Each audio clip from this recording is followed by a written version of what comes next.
Dr. Diana Quinn is a licensed naturopathic doctor with a focus on psychoneuroimmunology and integrative mental health. Her clinical work has centered care of marginalized communities, including people of color, the Two-Spirit LGBTQIA+ community, and low-income populations. Dr. Quinn is a graduate of the CIIS Psychedelic Assisted Therapies and Research Program. She is a member of the Board of Psychedelic Medicine and Therapies, where she serves as co-chair of the Diversity, Equity, and Inclusion Committee, and is a member of the Ethics Working Group with the American Psychedelic Practitioners Association. She serves on the board of Source Research Foundation, where she chairs the Community Grant Program, and is a member of the Chacruna Institute's Racial Equity and Access Committee. Dr. Quinn is the training director of the Alma Institute, a psilocybin facilitator training program and service site in Portland, Oregon. She serves on multiple advisory boards dedicated to building ethical integrity, equity, accessibility, and structural competency in the field of psychedelics. And joining us today is Dr. Diana Quinn. Welcome, Dr. Quinn. Hi there. Thanks for having me. Thank you so much for joining us. Very grateful to get to have this conversation with you today. I would love to jump right in and get to ask, you are an activist and a culture worker in the fields of healing justice and psychedelic medicine. And I'm wondering if you can tell our community more about healing justice and what that work means. Absolutely. So healing justice is a framework that seeks to intervene and respond to collective trauma, burnout, and violence in our lives and communities, and specifically to bring collective practices that transform the consequences of oppression in our bodies, hearts, and minds. And that definition was coined by Kara Page and the Kindred Southern Healing Justice Collective, which is one of the foundational roots of this work. Kara Page is a Black queer feminist from the South, and the origins of the healing justice framework as we sort of understand it and work with it now kind of come from her work and the work of others, Black feminist, queer and trans folks throughout the United States, but predominantly in the South. And the roots kind of come from the Southern United States in the post-Katrina era, where in the wake of the aftermath of lack of response, right, kind of to what occurred and the impacts on the communities from climate disaster, right? Kara Page went and spoke with elders of the civil rights movement, social justice movements, and asked them, how did you all sustain yourselves through this work? It can be so disheartening and discouraging, and it just seems like it never ends, right? So what kinds of things did you bring in, that kind of helped prevent burnout, helped keep people in movements going through such disheartening and grief-filled times? And one of the phrases that Kara also speaks that I kind of lean on, this comes out of the healing justice lineage, is that our movements themselves have to be healing. Otherwise, there's no point to them. So it's this notion that we have to embed healing work into our movements, not so that folks who experience burnout and despair or disillusionment have to just go tap out of movement and come back after they've independently, separately kind of done some self-care. The concept is that we need community care, and we need to weave that into our movements. Adrienne Marie Brown also says, our movements need to be compelling. They need to be filled with pleasure. Otherwise, we're not drawn to them. And what's the point, right? If it's not bringing us more toward aliveness and joyfulness, even in the midst of grief and so much that we're up against, right? These intersecting systems of oppression. We need to have movements that kind of hold us. So the healing justice lineage, those are some of the origins, and it was kind of further codified into a framework at the 2010 U.S. Social Forum in Detroit. And some of the key architects of the movement, in addition to Kara Page, are Susan Raffo, Anjali Taneja, I mentioned Adrienne Marie Brown, Adela Nieves Martinez, Shira Hassan, Leah Lakshmi, Piesna Samarasina. So all of these folks, as well as many others, working at the intersections of racial justice, economic justice, disability justice, environmental justice, reproductive justice, harm reduction, all of these movements, kind of the thread that moves through them is this healing justice framework, which is a framework and not a movement in and of itself, right? It's something that we can apply to really whatever work that we're doing within, kind of a social justice frame. So to a certain extent, I really like to lift up that history and the lineage and the framework and its origins, and lift up the conditions of Detroit. And so much of the work and brilliance that has come out of a predominantly Black city, where the infrastructure and governmental systems have just been completely absent, and where kind of intersecting systems of oppression have weighed so heavily, and the interdependence and the brilliance of folks who are working together to transform their conditions and to within solidarity movements, kind of uplift themselves and, experience joy, experience, healing, and thrive. It's really a model, right? So naming that, to me is important, because the wellness industry has kind of co-opted a little bit the language of healing justice.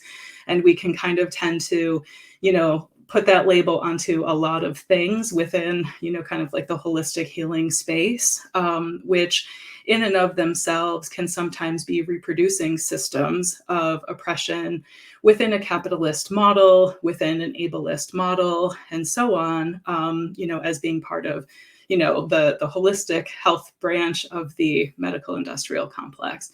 So there's a great quote in a piece by Leah Lakshmi, Piesna Samarasinha, where she says, paraphrasing, if it ain't affordable, it ain't healing justice. And if it's up a flight of stairs and it's inaccessible, it ain't healing justice. So I think about that as it applies to the psychedelic, so-called psychedelic renaissance, and, really embed everything that I'm doing in this field with that framework, right? If it isn't accessible, if it isn't inclusive, if it isn't moving in right relationship with systemically oppressed people, like Black and Indigenous and people of color, if it doesn't have equity embedded into every step of the process, then, it isn't a movement that it isn't healing justice. It isn't really, kind of, we're not moving it in the right direction, so that is really kind of, the foundation of how I understand healing justice, and as well, kind of apply that to my work in the psychedelic medicine space. Thank you so much for sharing that lineage and that framing. I think it's so powerful. What you mentioned both about, making sure that this movement actually represents all of these different people and perspectives, because that is the way that it will work.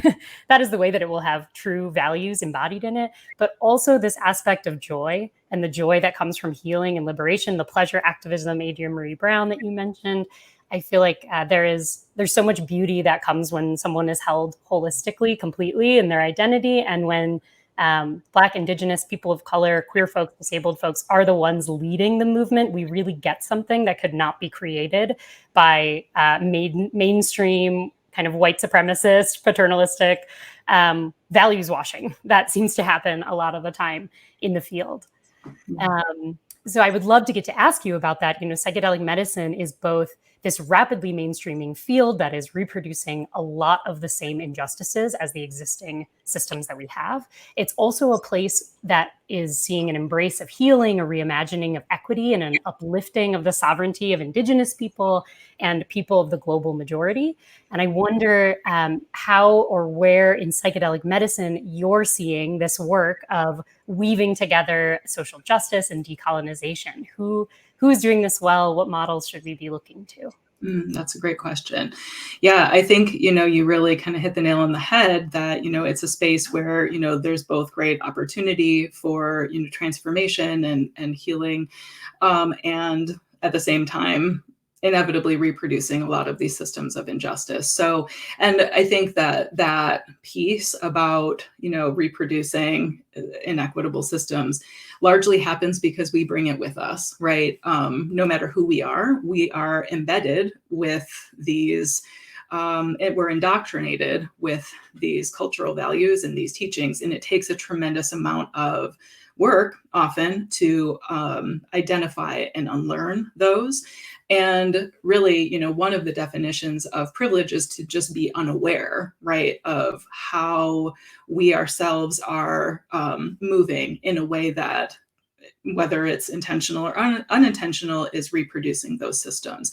So I believe that we each individually have a responsibility to be in a continual process of examination of our own power and privilege, and investigating the way that power dynamics show up in spaces, even within the psychedelic space. And clearly there are folks, in this field who are motivated by capitalist drives, or they're in it for various reasons. But I'm talking really just about, kind of kind of like the average sort of well-meaning person who's even really here, because they wholeheartedly are well-intentioned and believe in healing, right? And even, a lot of those, kind of folks that are in, kind of the space as a whole, don't necessarily have a lot of awareness of the way in which, kind of we bring this cultural overlay, right, with us. And that includes people who are, systemically oppressed, right? I mean, like, we all have work to do. And that said, folks who are Black, Indigenous, and people of color, Two-Spirit, LGBTQ folks who are otherwise, kind of experiencing intersecting, identities of oppression, tend to have de facto, kind of a more acute awareness, because we see we're, racialized, we're, gendered, we're kind of in these experiences where we have really no choice but to recognize, kind of the hierarchies and imbalances of power. So, my call to action, kind of for the, psychedelic movement as a whole, and, certainly bringing this into spaces of education, spaces of community care, practices to increase our embodied awareness, right, of how we move, what our identities are, how we're holding power, how we're moving with power. Because that's really, I feel, it's a practice that we always have to be engaged in. And one of the pitfalls can really be that there is a finish line, or that there's a, like, perfect way of doing it or of getting it right. And I just really want to emphasize that, we, kind of within this healing justice framework, perfection is not the goal. That's absolutely not, the aim. The ability to remain in a continued, process of examination, the ability to be accountable, the ability to be in relationship, the ability to make a good apology. I mean, all of these things are part of how we can do good work, right, in community. And, we certainly need those in all of our spaces, including spaces that are strictly BIPOC or, people of the global majority spaces, because even within, although people of color can often experience a settling and an ease that may not be available in mixed space or in predominantly white space, like the psychedelic community as a whole, it's not perfect, because anti-Blackness, anti-indigeneity still exist, ableism, transphobia, all of these things, can still creep in. And so, I feel, this is a commitment, and it's an ongoing practice within community. And so where I see folks who are really doing good work and really taking this on and really, kind of like living in a practice of being teachable, of, learning in public, of really, kind of practicing along these lines. I mean, there are so many, there's, numerous examples. And, just to name a few of them, I want to, lift up the Ancestral Project. They do great work. Courtney Watson in the Doorways Clinic, the Sana Collective in Chicago, the folks behind the psychedelic survivors and psychedelic interpersonal harm reduction work, Robin Devine and Black People Trip. So these are just a handful of folks, and then a couple of spaces that I have had the privilege to work with and on include the Psychedelic Liberation Collective, which is a BIPOC-led group of people of color and queer and trans folks who offer monthly free psychedelic integration spaces for people of color and LGBTQ folks, as well as anti-racism psychedelic space for white allies. So to me, this is a collective of folks where we have been for almost 2 years now, kind of in this practice of learning together, working on a very small scale, being in relationship where, we move slowly and with intention. So it's been, not perfect. We're not perfect. We're human, right? And we have, learned as we have gone, but it's one example of, kind of a space that's really striving to move in alignment with these values and not just, kind of in this performative, virtue signaling kind of way that you referred to. And then another space that I'm working in currently is the Alma Institute, which is a psilocybin facilitator training program based in Portland. We haven't launched yet. We're still in the development stage at this time. It's the situation under Measure 109 is still an emerging process, and Oregon being kind of the first of its kind to have a state regulatory model. There's a lot that is being, figured out as we go. And again, with this organization, every step of the way, all of the movement has been very, thoughtful and intentional, and really, as well, trying to recognize where, mistakes have been made and, make amends and offer repair. And, and again, it's not perfect, right? We're human, and we bring all of these frameworks of, intersecting oppression with us. And, in my experience, this is one of the few spaces where an incredible group of people have come together to develop something that is, at its core in right relationship to the medicine, to the indigenous stewards of this medicine, specifically the Mazatec, who, although there have been global traditions of sacred mushroom cultures around the world, the Mazatec have been tremendously impacted, as we know, because of the histories of colonial impact, really, for lack of a more polite way of saying it, directly to the communities. And frankly, just I feel that we bring this structural analysis and understanding that the so-called psychedelic renaissance is itself a continuation of colonization, right? Because there's so many of these conditions wherein the state regulatory or decriminalized model is decriminalizing plant medicine that isn't even native to this country, right? Without the participation, kind of in involvement, engagement with the indigenous stewards of those medicines, who, by the way, have often unequivocally requested divestment, specifically from sacred medicines like peyote, ayahuasca, iboga.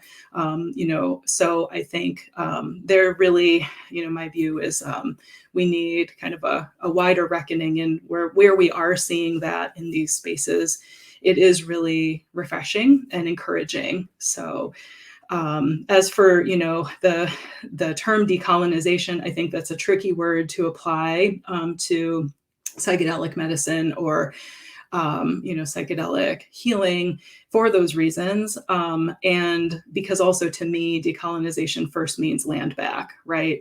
So it means really deferring to, kind of indigenous expertise and ways of knowing, even when we don't like what the recommendation is, which is just leave it alone, right? So there's a lot of work to be done, I think, in the space, and where, like I said, where we are seeing that, and in spaces where, so-called decolonization of healing is occurring, right? It's often this reclamation or reconnecting with ancestral wisdom and ways of resilience, ways of knowing, which for many people of the global majority have been overtly taken from our people, our traditions having been cut off from, so that I think is part of this healing process that falls within the work of decolonization.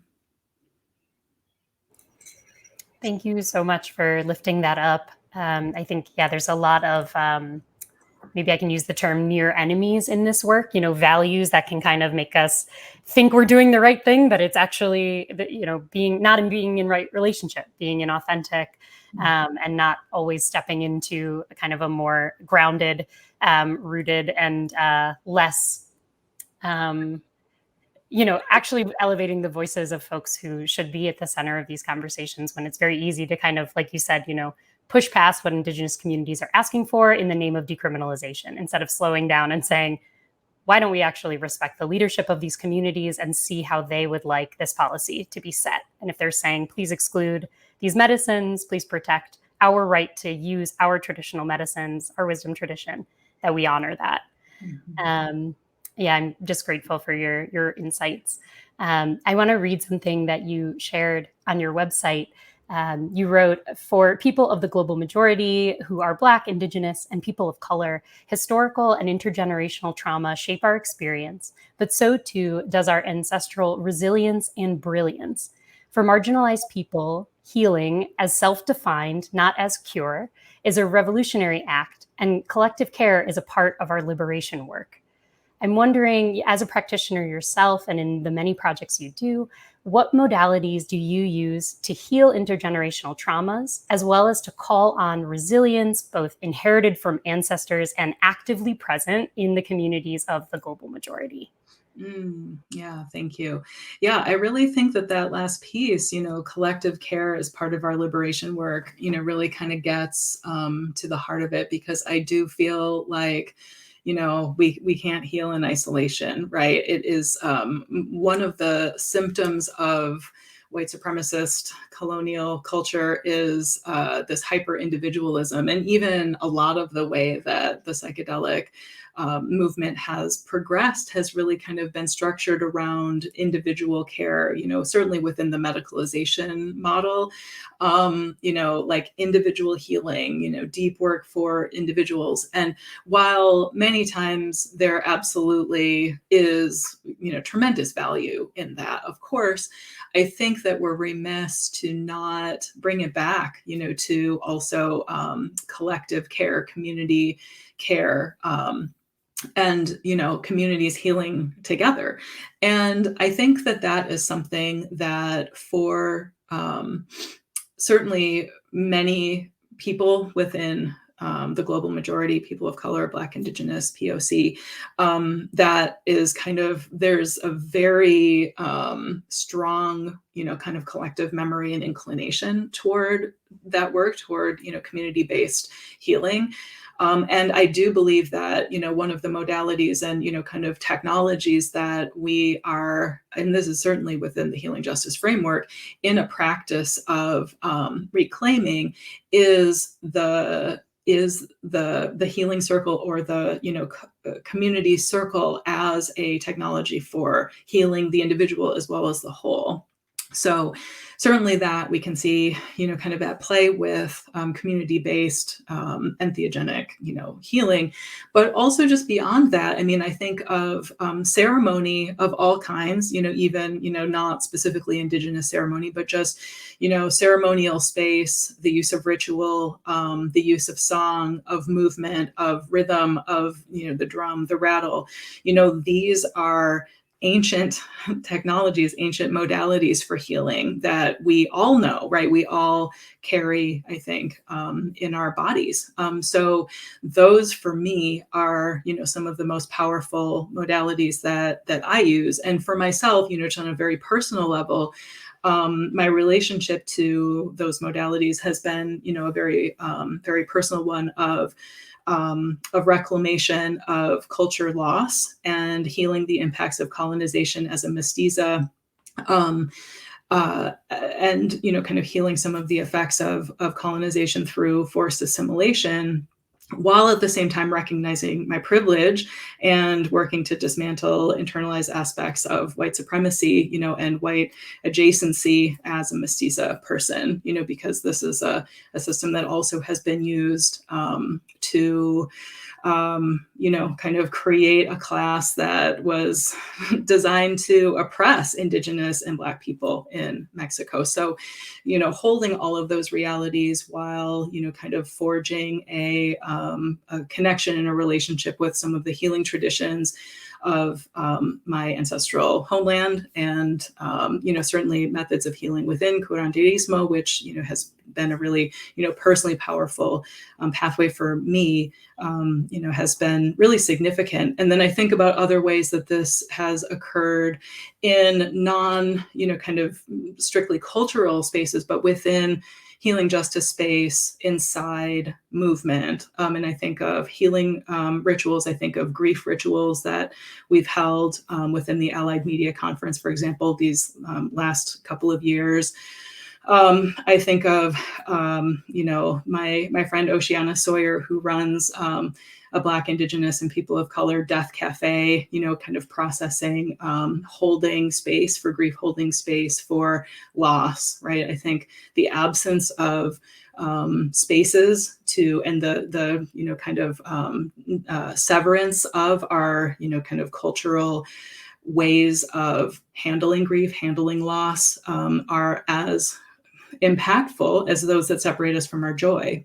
So, reclaiming connections to those things that make us fully human, I think is critical. And, bringing back practices of embodiment, being in the body, experiencing pleasure, as well as really, connecting with the natural world, with the unseen and more than human world. So, for myself, a relationship with the natural world, with the elements, with plant allies, learning from animal teachers, making offerings, saying please and thank you. I mean, just very basic, fundamental modalities, for me have been the most impactful for, restoring my sense of balance and stability, and bringing resilience in the face of just unrelenting systemic oppression. And this moment that we're in with, impending, climate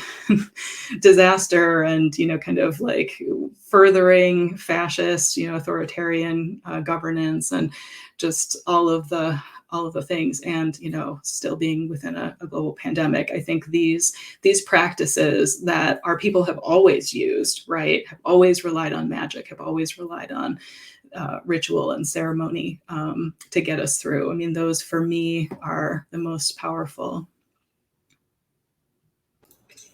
That's really beautiful. Thank you so much for highlighting all of the ways that you have found to nourish yourself, and for also calling in that a lot of these are remembered in the body. They're remembered intergenerationally. These tools hold resonance because of all of the many people that have poured intention and energy into them over many lifetimes. I'm grateful to know that these are things that have been supportive and nourishing to you, and you've shared also about some of these powerful projects that are really living these values in the field in an authentic way. And so I would love to get to ask you, kind of looking around, what brings you the most joy in this healing work? Mm-hmm.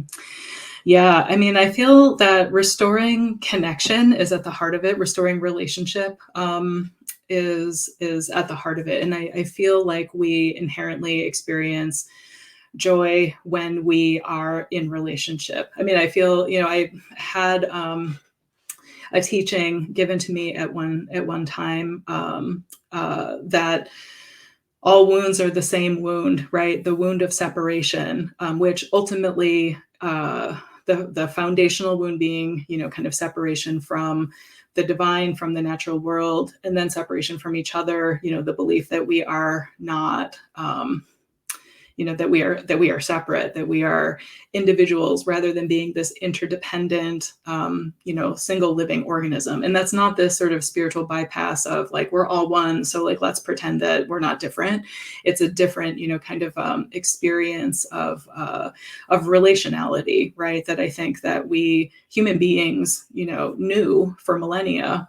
It's relatively recently that we seem to, have lost our way with that. But anything that restores connection and relationship, certainly brings me joy. And so whether that's, kind of a healing justice space where, we're, creating, a collective altar together, doing grief ritual, whether we're, offering, a hands-on healing modality, in a circle to others. I mean, that's some of the most powerful work. And of course, these last few years, due to COVID, there's been a lot of separation and a lot of transition of healing spaces, even to virtual spaces, which doesn't quite, feel the same. So I, certainly yearn for a time when we can, experience a lot more, kind of physical connection in space. But yeah, I would say that, restoring connection, being, reminded of our place in the cosmos, taking the long view of time, remembering long cycles of time. For me, kind of, I get that most deeply in my relationship to the stars and planets. And, my traditions, such as, kind of the Mesoamerican traditions of looking at long cycles of time through the Mayan and Aztec calendar and other, systems of astrological ways of knowing. So those are the things that bring me the most joy and kind of, I think, ground me in this work. Thank you for that reflection. It's really powerful, and I really appreciate the layers to this. But ending on the long view and really connecting with the more than human world, the forces that are larger and bigger than us, as one of those ways to reestablish right relationship. I think we, in some spaces, the natural world, the more than human world, doesn't always figure into that analysis, and so it's an important call and reminder to hold the whole picture, not just the human side of it only, because we are not only these embodied forms, we are also part of these bigger forces, and they are part of us. And how do we see that collectively? I would love to get to ask you a final question that I love to ask a lot of our guests. I know there's many shifts that can be made, but if you had a magic wand, if you could make an idea or a technique, a practice, instantly a part of the fabric of this field, what would you choose? What kind of wisdom would you imbue into the space? That's a great question. I mean, I'm thinking a little bit just on, kind of the last thing that you were just saying in the last question, just thinking again about the personhood of the natural world, kind of certainly of these sacred plant medicines, right, as teachers, but remembering our place as humans in, kind of in relationship, and not this, kind of human supremacy kind of paradigm. I mean, I think for me, that's, kind of the heart of it. But when I think about what I would bring into the fabric of this field, what comes to mind is also imagining new possibilities. So, and this, kind of brings up for me emergent strategy, Adrienne Marie Brown's work. We've kind of mentioned her pleasure activism, but the emergent strategy piece about, kind of imagining new possibilities, right? Like we're limited. I mean, I think that she says something in the book like, imagination is one of the spoils of colonialism.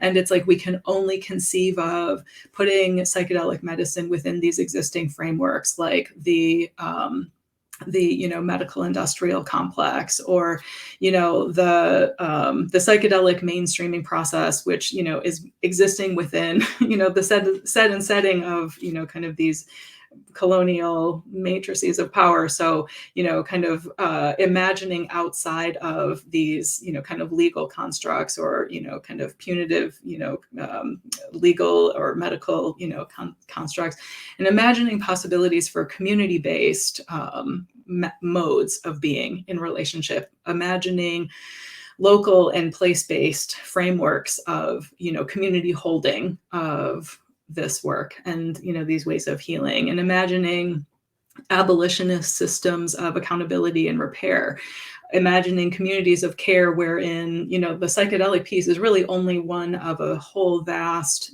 kind of comprehensive framework where people have their basic needs met. I think, psychedelics are great. And also, I care about the water, right? I care about how we are, housing our, community members. I care about how folks are not experiencing food insecurity. Those are the things that I'd like to see, this medicine, kind of the mainstreaming of psychedelics, kind of moving into, kind of broader frameworks outside of the sort of narrow, limited, and often oppressive ones that we currently have, imagining cultures of consent. And also, I think that these tools and resources exist. A lot of the things that we're, kind of speaking to here, these are very old. They're very old systems. They're very old technologies. It's a remembering and a reclaiming. It's not really kind of inventing something new. And furthermore, a lot of these ways of being are currently being practiced within social justice spaces, different ways of being and relating, different ways of holding power, things like mutual aid and community accountability and transformative justice and pod mapping, all of these, kind of different ways of moving, adapting with intention. We don't have to reinvent the wheel, right? In the psychedelic space, like these exist, and many have gained increased attention, and we're also very new at practicing them in this iteration of, kind of where we are in human history at this point in time. So imagining possibilities where we're embodying our commitments to social justice and equity would be, what I would like to bring in.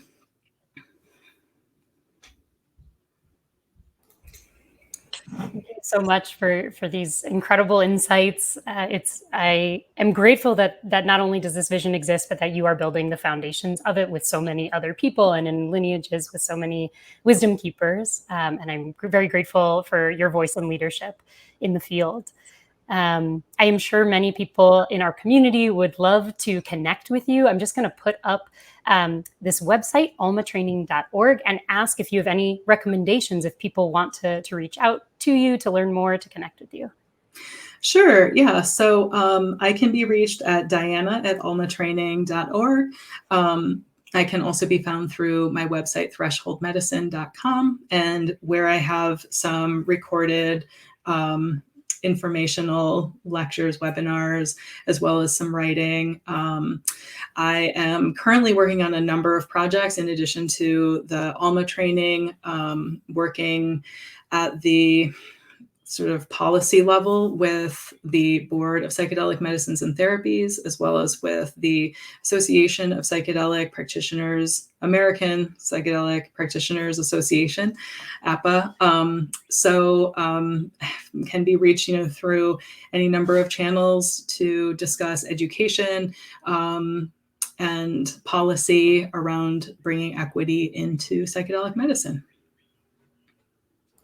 It's really beautiful. Thank you. And for anyone watching, all of those links will be linked below in the blog as well. So you can scroll down and find all of the directions. Thank you so much again for joining us, Dr. Quinn. Really grateful to have you.